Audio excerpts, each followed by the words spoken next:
When I was little, my mom used to tell me stories about my grandpa, how he started with nothing and built a business that could have set us up for life.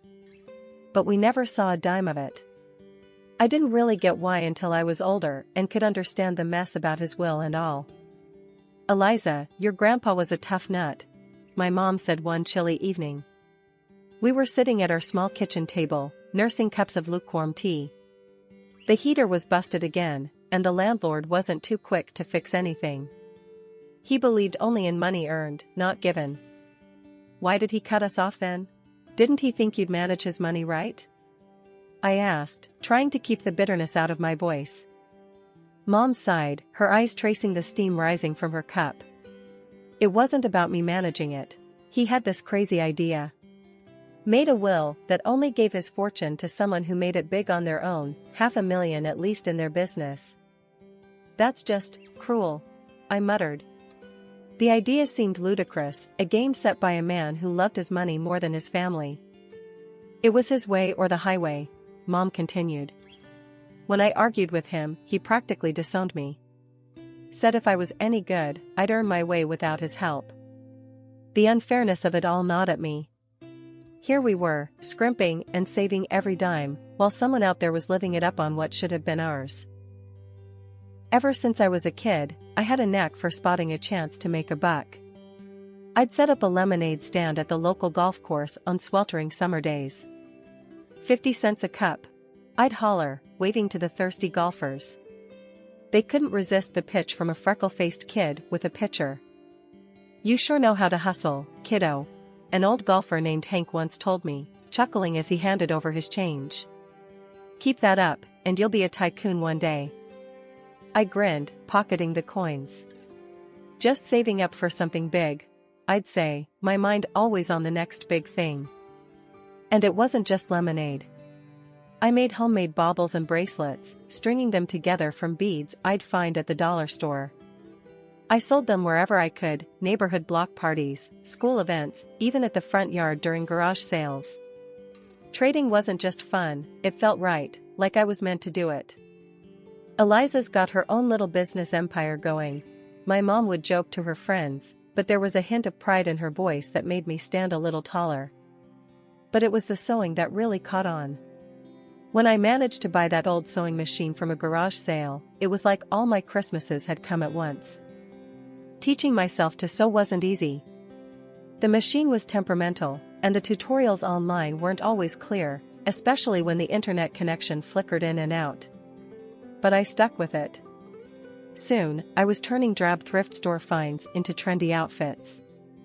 "Eliza, is that the same shirt you wore last week?" Sarah sneered one day as she caught me at my locker. "Looks different." "Yep, gave it a little makeover," I said casually, slamming my locker shut. "You should try it sometime, might improve your attitude." She scoffed and strutted away, but a couple of other girls lingered. "That was really cool what you did with your shirt. Could you do mine?" one of them asked, a shy smile playing on her lips. "Sure thing. Bring it tomorrow," I replied, my heart swelling with pride. Word got around, and soon I was taking custom orders. It wasn't just pocket money anymore, it was real business. People paid good money for uniqueness, and I was all too happy to provide. One sunny afternoon, I dragged my latest creations to the local street fair. I set up a rickety table, laid out my garments, and waited, heart thumping with the thrill of it all. "You think people will buy these?" Mike, my friend, asked, eyeing the passers-by skeptically.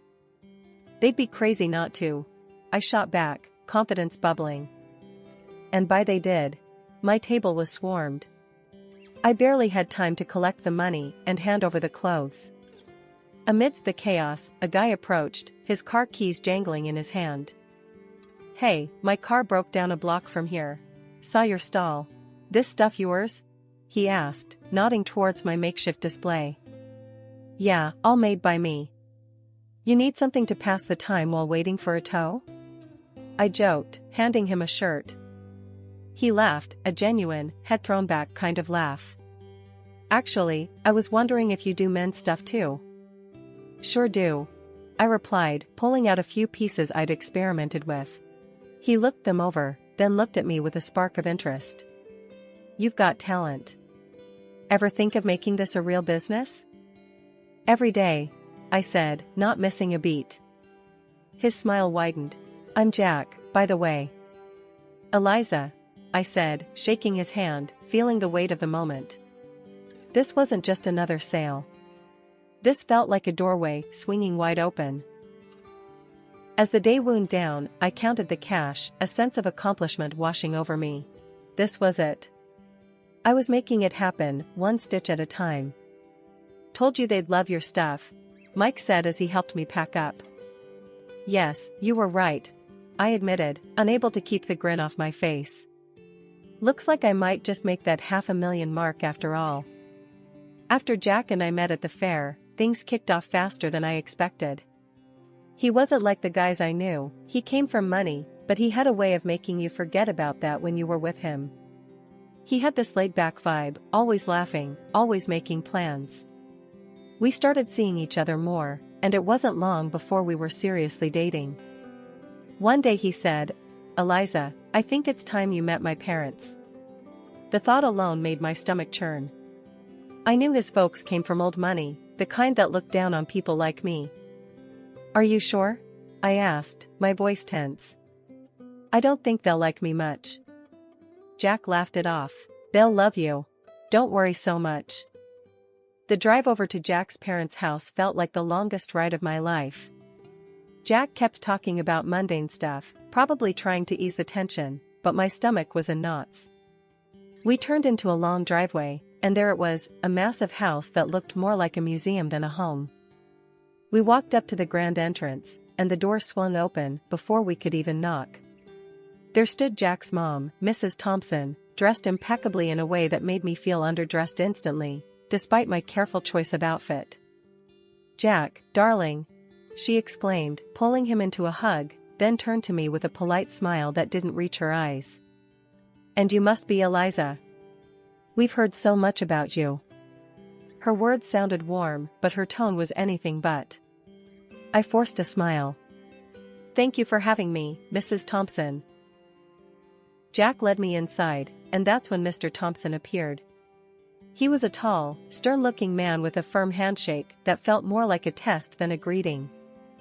Eliza, a pleasure, he said, his voice deep and unemotional. We moved into the living room, which was as grand and cold as the rest of the house. Everything felt stiff and formal. We made small talk, or at least, they did.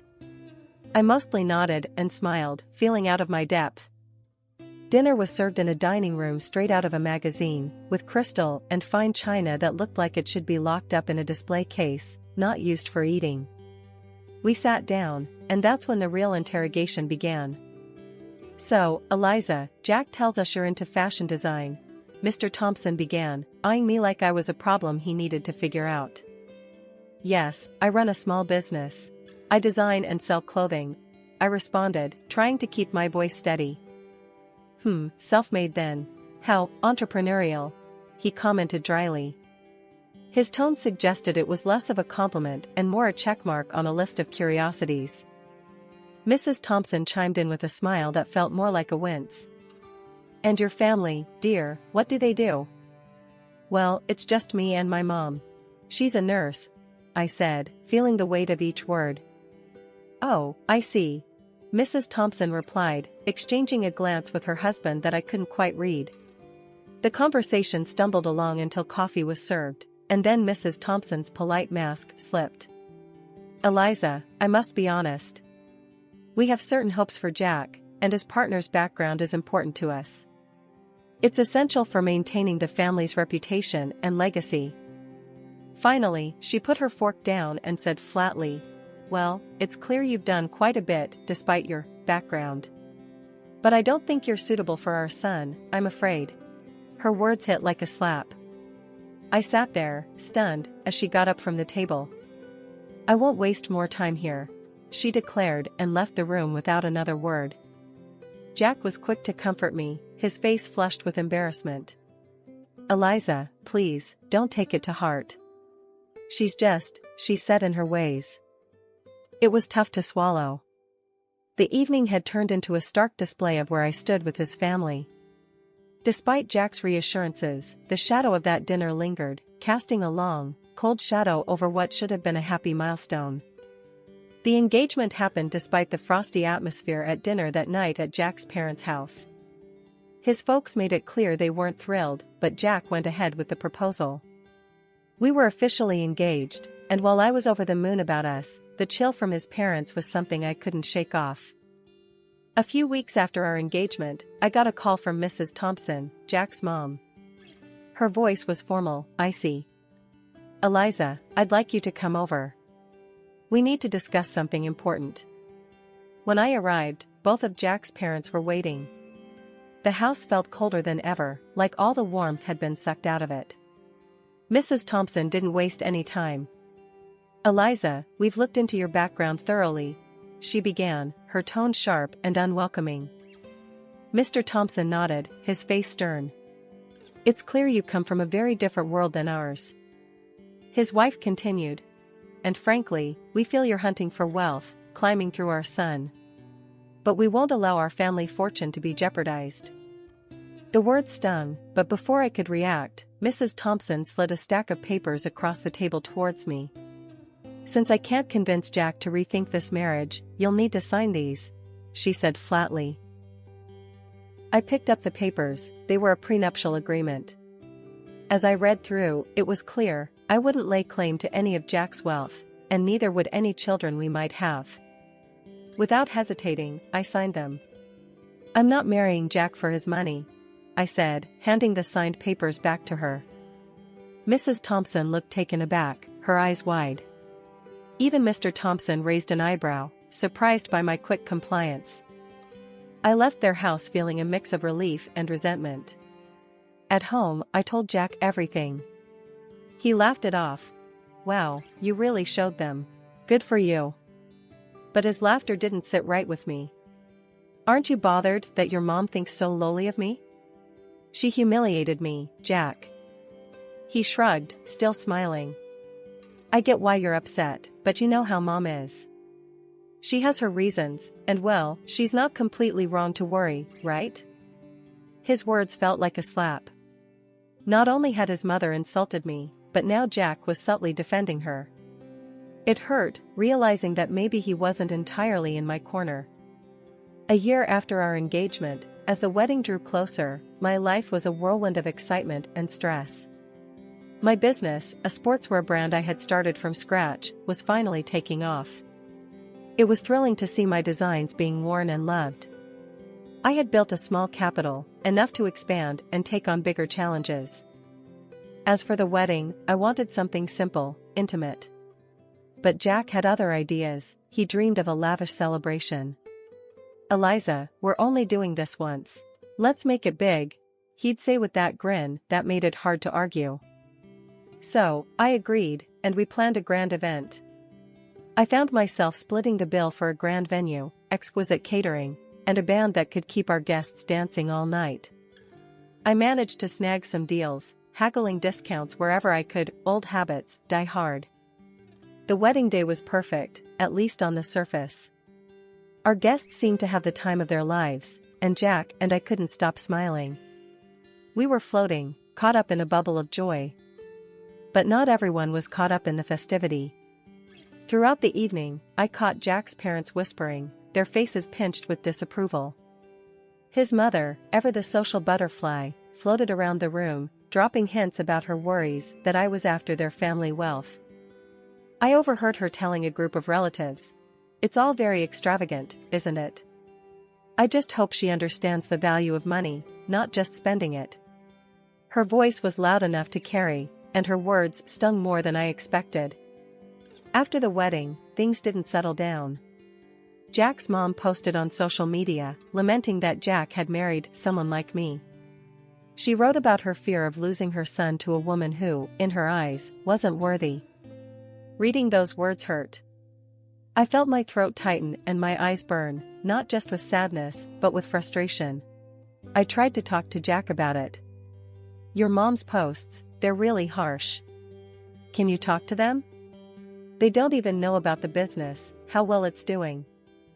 Jack sighed, his face troubled. Eliza, I know it's tough, but let's not rock the boat, okay? My parents, it's just how they are. But they think I'm some gold digger, Jack. They don't see that I don't need their money. He pulled me close, his voice soothing. I know. But let's just ignore it for now. They'll come around.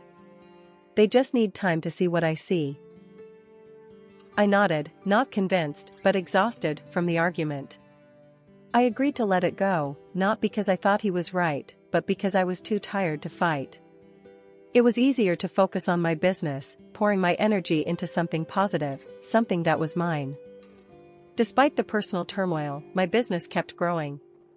Orders poured in, and my brand gained a following. I was doing interviews, photo shoots, and even talking about partnerships. My days were packed, and I thrived on the hustle. The evening of the charity dinner arrived, and it was held at a swanky hotel downtown. The event was all about supporting sports programs for kids and teenagers. As the main costume designer, I had decided on a blue and white theme that matched not just the decor, but some of the latest pieces from my sportswear line. Jack and I walked into the grand hall, a room buzzing with well-dressed guests and shimmering lights. I was nervous, but excited to see my designs showcased in such a grand setting. That excitement quickly soured when we spotted his parents across the room. Their cold stares cut right through the warmth of the bustling crowd. Jack noticed but said nothing, and their blatant disregard stung me deeply, but I bit my lip and kept walking. As guests began to arrive, I circulated the room, chatting and networking. Jack was by my side, his usual charming self, but I could tell he was a bit overwhelmed by the scale of the event. You're really pulling out all the stops, huh? Jack commented as we watched the crowd from a distance. Go big or go home, right? I replied with a wink. Eliza, you've outdone yourself, a familiar voice said from behind me. Turning around, I saw a local sports celebrity who'd worn my designs before. These uniforms are fantastic. Thanks so much. Enjoy the evening, I smiled, handing them a business card. Let's catch up soon. The event was buzzing, the atmosphere electric with enthusiasm and goodwill. Then, the moment of truth arrived. The host took to the stage to thank the sponsors, and my heart raced as he started to speak. We hadn't been seated long when the evening's presenter took the stage to kick off the event. The atmosphere was lively, filled with applause and cheer until it came time to thank the sponsors. My heart raced with pride and anxiety as my name was announced as one of the main contributors. I'd like to extend a special thank you to Eliza, whose generous donation of over $300,000 made tonight possible. The presenter boomed through the microphone. The room erupted in applause, but it was abruptly pierced by a shriek from Mrs. Thompson, Jack's mother. Absolutely not, she screamed, drawing the room into a shocked silence. She demanded a microphone, and once it was handed to her, she didn't hesitate. This is preposterous. Eliza couldn't possibly afford this. She's nothing but a poor beggar using my son's money. She's a cunning predator, sneaking into our family to bankrupt us. Her words echoed through the hall, venomous and loud. The presenter, taken aback but composed, quickly tried to correct the situation. Mrs. Thompson, I assure you, you are mistaken. Eliza's company is extremely successful and fully capable of such generosity. I know this firsthand. The crowd murmured, the tension palpable. Then, in an unexpected move, the presenter passed the microphone to Jack, hoping for him to clear the air. Jack's face was a mix of embarrassment and conflict. He glanced at his parents, then at me, his voice barely a whisper as he spoke into the mic. I have nothing to say. And with that, he walked over to his parents, leaving me standing alone amidst a sea of whispers. The weight of the moment settled heavy on my shoulders. I felt exposed and humiliated, not just by the accusations, but by Jack's refusal to defend me, to affirm the truth about my success. The pride I had felt in my contribution was tarnished, overshadowed by the drama unfolding around me. Stepping into the spotlight, I approached the microphone, my heart pounding, but my resolve clear. Good evening, everyone. Thank you for being here tonight. I started, my voice steady despite the tumult of emotions. Tonight, I'd like to share something very personal about my journey. The room fell silent, all attention on me.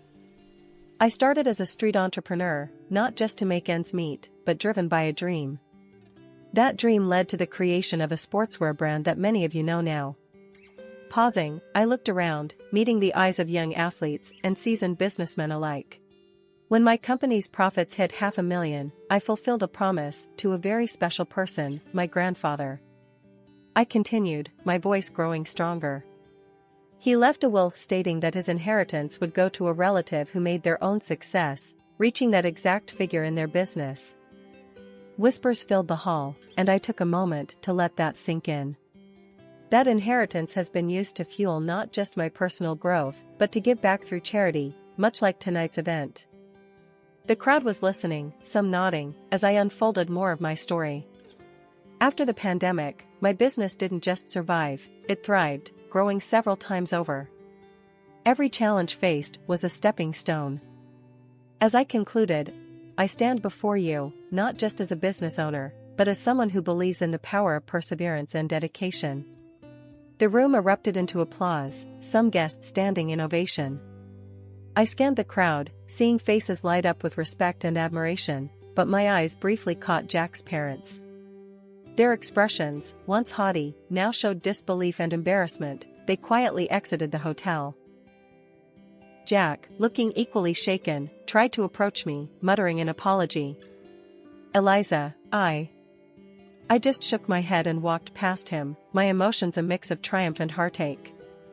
I needed space, not just from the evening's drama, but from everything. I decided to stay at the hotel that night, alone with my thoughts. Later, as I sat in the quiet of my hotel room, my phone rang. It was Mom.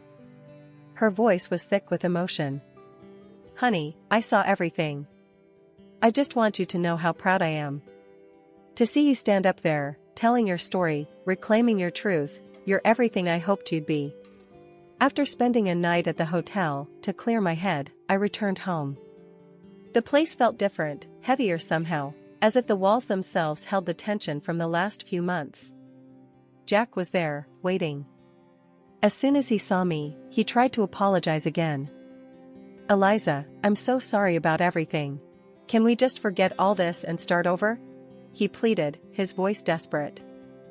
I shook my head, the decision heavy on my heart but clear in my mind. Jack, I can't. I don't want to be with someone who can't stand up for me, who sides with his parents over his wife. It's not just about last night. This has been building for a long time. His face fell, and he reached out, but I stepped back. I'm filing for divorce, I said firmly. I didn't wait for his response. I gathered a few essentials and left for my mother's house, the one I recently bought with the inheritance from my grandfather. It felt like a sanctuary after the storm I'd walked through. The divorce proceedings were straightforward. Thanks to the prenup we had signed, and with no children to consider, it was over quickly. During that time, Jack's parents tried to intervene. They called repeatedly, trying to patch things up, not for my sake, but because their son's lifestyle had changed now that I was out of the picture. I blocked their numbers. It wasn't just to silence the constant ringing, but to cut off a past that was holding me back. Through friends, I heard Jack started drinking, lost his job, and eventually, his parents disowned him, not wanting to tarnish their reputation with his downward spiral. I felt a pang of sorrow for him. Despite everything, I never wished him ill. But I knew I needed to move on. I couldn't dwell on what had been, only on what could be. Living at my mom's place gave me the peace I needed to think about my next steps. The business was still thriving, and I poured more of myself into it, not just to distract from the divorce, but to rebuild stronger foundations for my future. One evening, sitting in the garden my mom and I had started together, she turned to me, a soft smile on her face. You did the right thing, Eliza. It's tough, but you're tougher. And I'm here, always. Thanks, Mom. I know. It's just a lot to process, I replied, feeling the weight of her support. As long as you remember that you're not just surviving, you're building, learning, and growing. That's what matters, she said, squeezing my hand. She was right. The end of my marriage wasn't just an ending. It was a gateway to a new chapter. One where I could make decisions without second guessing if someone had my back. One where I could stand on my own, not just as a successful businesswoman, but as a person reshaped by her experiences. All right, everyone's presentations are done, Nick, the manager, said as he tried to move the discussion forward. Excuse me, I haven't. I recently found out something. Nick interrupted me and began to speak. There's apparently someone in this department who didn't graduate high school and is just a part-timer. Meetings should be for employees only. Absolutely right. His lackey, Mike, of course, agreed with Nick. I'm leaving. After leaving the meeting room, I started to shut down my computer. I noticed that an email had arrived, not in my personal inbox, but in the company's shared email. Thinking, there's no point in speaking up, no one will listen, I went home quietly. The next day, I heard a commotion from Nick's desk. He was staring at his computer screen, his face pale. Nick! Is something wrong? Mike looked at the screen with him. And he turned even paler than Nick. Why is he so angry? Knowing the reason for Mike's distress, I thought to myself, serves them right. My name is Adam. My mother passed away when I was in the 9th grade, and I was raised by my father. Well, you could hardly call it being raised. After my mother passed, my father changed. He drowned his sorrows in alcohol, and though he still went to work, he squandered our living expenses on horse racing. Because of that, I had to start working part-time as soon as I entered high school. Every month, I went to the convenience store with bills in hand that couldn't be auto-deducted from my father's account. Even though I endured it because I didn't want to be alone, I reached my limit in my second year of high school and dropped out. I found a live-in job at a distant inn. Thank you for everything. The day I left home, my father, still staring at the TV, spoke. Take care. That was our last conversation. Back then, 18 wasn't the age of majority, so I needed my father's permission to work, and I couldn't hide my place of employment. Yet, my father never visited me even once.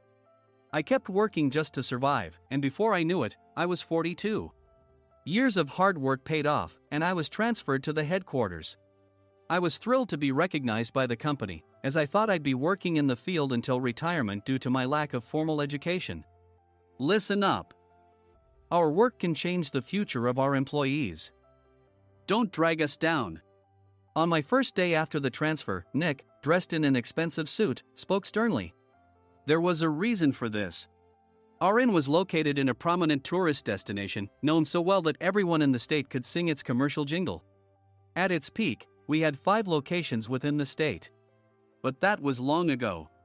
Due to financial difficulties and aging facilities, only the place where I had worked for many years and the original establishment remained. I was prepared to lose my job anytime, but now there was a glimmer of hope. With the rise of social media, the tourist area where the inn was located started gaining attention again. Depending on how hard the sales department, where I was transferred, worked, we could either thrive or be forced to give up this prime location to the new hotel chains continuously popping up. For Nick, who had switched careers from another industry to strengthen our sales, this was a battle he couldn't afford to lose. I understood why he had to be strict. I will do my best. Nick sneered at my enthusiastic declaration. Did you not hear what I said? I'm sorry. I thought I was listening carefully. Out of habit from years of customer service, I apologized reflexively, though I had no idea what had offended him. Someone was watching me with a smirk. In this department, there are those who are expected to excel and those who have been shoved here because they have nowhere else to go. You are the latter. It was Mike, the section chief. He's 7 years younger, at 35. But he was called to headquarters much earlier than I was and had been moving around within the headquarters ever since. I'm not jealous, but I can't accept that he's my boss. Graduating from a prestigious university, he has an unusually high pride and caused many problems as a newbie, making things very difficult for me when I was the front desk leader. When I found out Mike was transferred to the sales department a month before me, I was disheartened. Mike is right. With just a middle school diploma, there's not much you can do. Don't even think about achieving results. As if I didn't exist, Nick remarked, I'm thirsty. Mike eagerly ran to the coffee maker. It seems Mike is Nick's lackey. I regretted being happy about my transfer to headquarters, wishing I had stayed on site forever. Send a direct mail to every company on this list by the end of the day. Nick only assigned me tasks that even a new graduate could handle. What? There are over 1,000 companies. You want me to send to all of them by today? Yes, if you and your fellow misfits split the work, even those with nowhere else to go should finish by today. I glanced at the employees typing away expressionlessly. They were worn out from customer service, only thinking about leaving on time, or were women reassigned after having children. With zero motivation for work. Even Sam, a new graduate from the same university as Mike, who was supposed to be among the expected achievers, had no enthusiasm for the job. Having joined the company wanting to do customer service. I don't care what they say, I plan to quit anytime, he said. Only Nick and Mike were highly motivated, making all the decisions between the two of them. I originally only wanted to work at the inn to survive and had no particular attachment to this job. I swallowed my words, thinking I had no right to reprimand them. About a month after the transfer, Nick told us with a frustrated look. To commemorate the 50th anniversary, we've decided to create a plan exclusive for one group per day. Originally, Mike and I were supposed to come up with it, but our president, Mr. Thompson, insists on hearing everyone's opinions. So, you all get a chance. As Nick explained, Mike began handing out prints. Make sure not to embarrass Nick. If your ideas are half-baked, you'll have to redo them.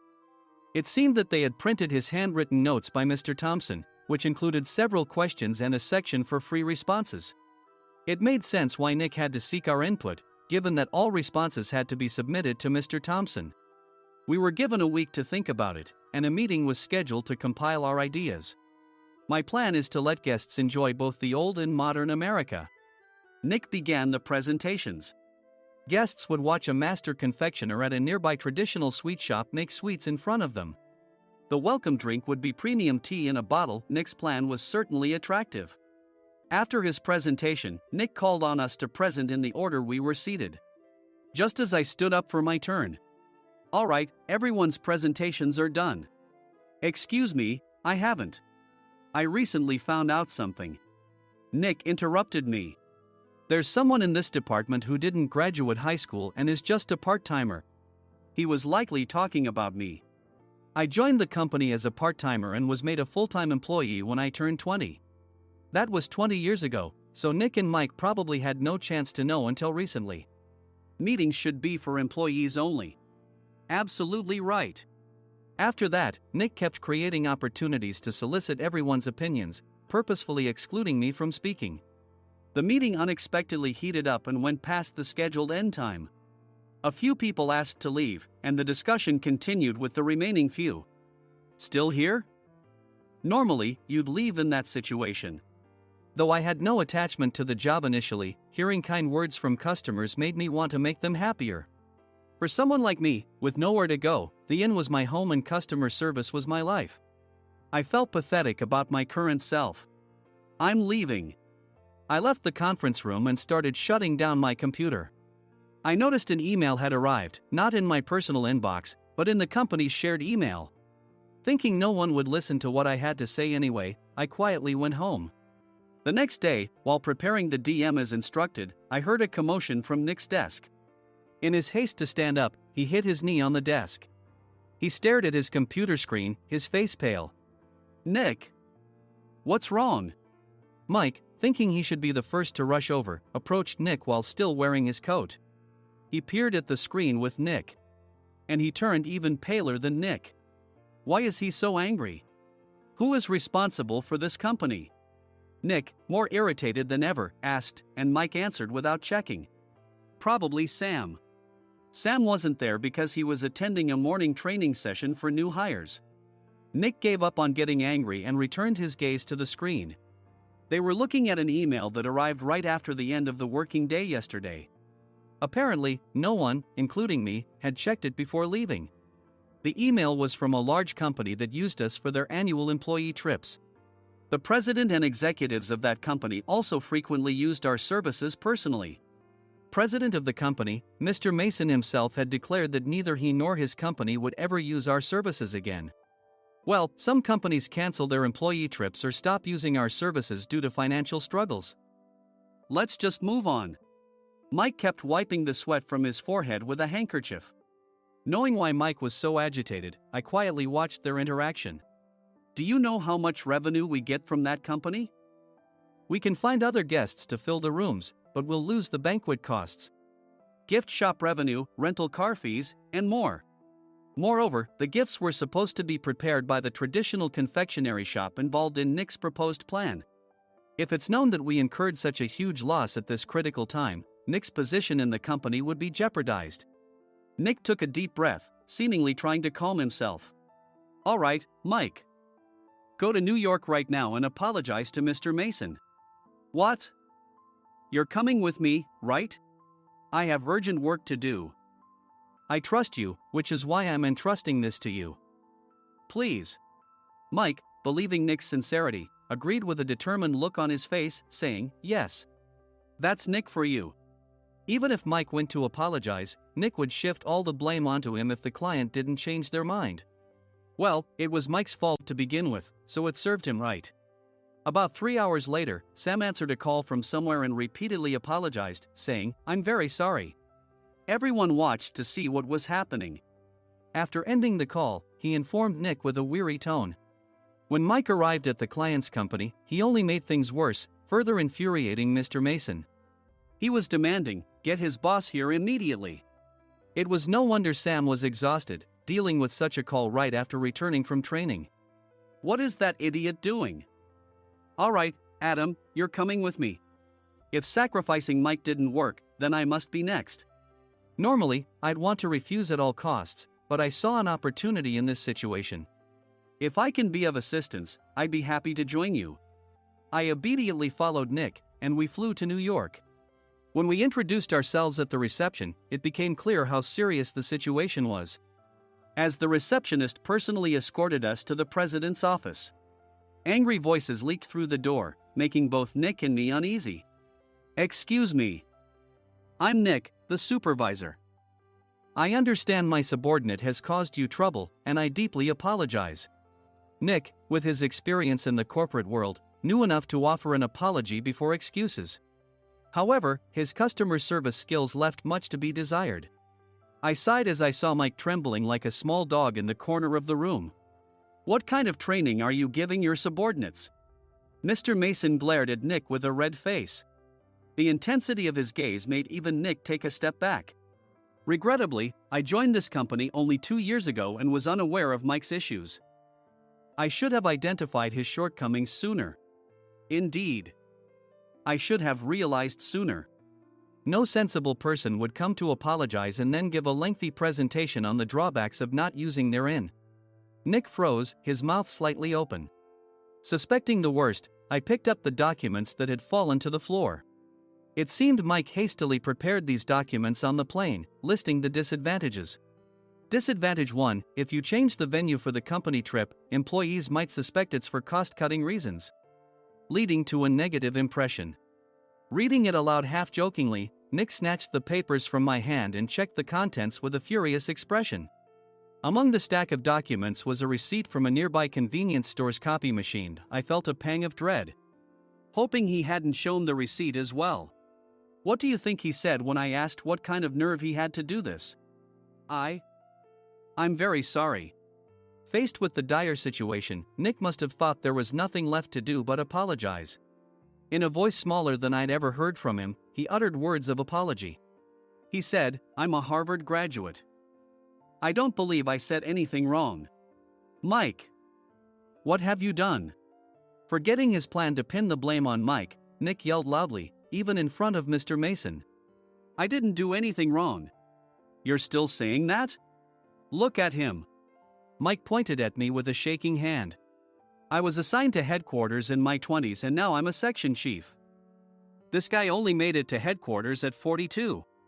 Everything I've done proves I was right. So why are we losing the contract? Having said his piece, Mike collapsed to the floor. Of course. You were sent there because you had nowhere else to go. Mike never expected to hear such words from someone he looked down upon. He lunged at me, and Nick hurriedly stepped in to stop him. Mr. Thompson told me Mike is a quick thinker, and to take good care of him. There's no way he was pushed aside. Don't make things worse here.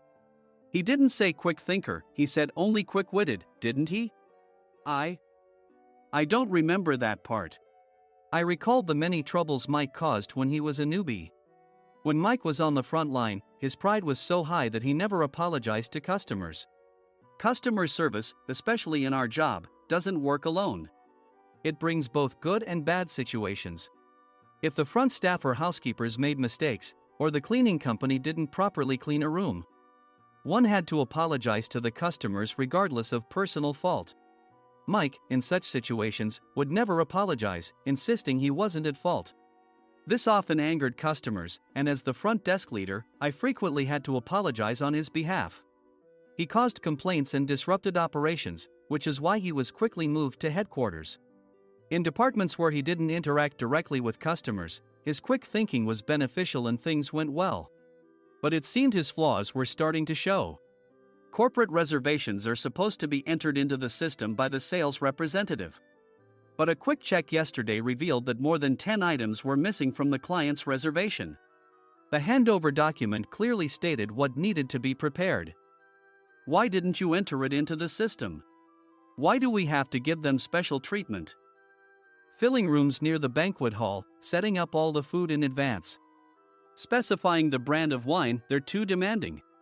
No wonder he always angered customers, I thought, feeling a headache coming on. Grouping them in rooms near the banquet hall is for our benefit too. It makes it easier for the staff to set up beds and serve breakfast since everyone's schedule is synchronized. As for the other requests, Mr. Mason suggested them to lighten our load. I didn't know that. Nick finally seemed to realize that Mike was the one who had angered the client. What did you say to them? I just told them we wouldn't give them special treatment anymore. We shouldn't waste effort on things that don't bring in money. I was utterly exasperated at his lack of understanding of customer service. Of course, we shouldn't comply with unreasonable demands. But carrying over successful practices from past stays makes customers feel remembered and enhances their experience. Good memories encourage repeat visits. That's part of our job. I looked down at Mike, who was sitting on the floor. In our job, nothing is a waste. Mr. Thompson likely moved you to the sales department, hoping you'd finally understand this. How do you think he feels now that you failed to meet his expectations? Mike, tears in his eyes, fled the president's office. I was amazed he still hadn't apologized. You have it tough, Adam.